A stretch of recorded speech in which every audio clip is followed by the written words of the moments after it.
Boss Kevin. Hola guys, okay, ini satu brand yang ramai tak kenal, alright, dan banyak kedai tak jual, okay. Tetapi untuk pendapat saya, personal pendapat, alright, dia punya comfort tu memang salah satu helmet double visor yang sangat-sangat comfortable, alright. Dia punya span tak keras, okay, tak lembut. Okay, ini kalau saya cakap macam mana pun anda takkan faham. Datang ke kedai, cuba dulu, alright, cuba dulu, okay. Kalau lain kali nak beli, boleh beli. Tak perlu beli sekarang, cuba saja. Okay, Suomi dari Itali, Itali. Alright, anda tengok dia punya construction memang cantik, quality sangat mantap, dan dia punya double visor pun tengok. Selalu kat sini, sini atau sini.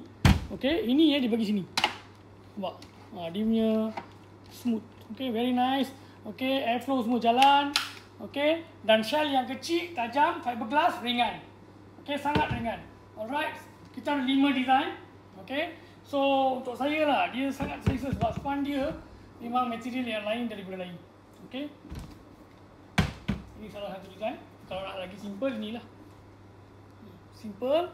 Okay, bagus dia ada size S. So akak yang berkepala kecil macam ni S tau, tengok kecil je. So yang tak suka yang tajam-tajam, ini jawabnya. Just nice. Dia macam arah punya setting, kecil, bulat, cantik. Alright, dan kita ada juga warna putih. Alright, memang menarik guys, menarik. Tapi stok limited sangat. Alright, kalau dah clear mungkin kita tak pasti kita akan di stok ke tak. Visor sangat senang dapat, murah. Alright, so datang ke kedai, cuba dulu. Alright, kalau berminat nak beli boleh. Itu saja sahabat SKB. Ciao.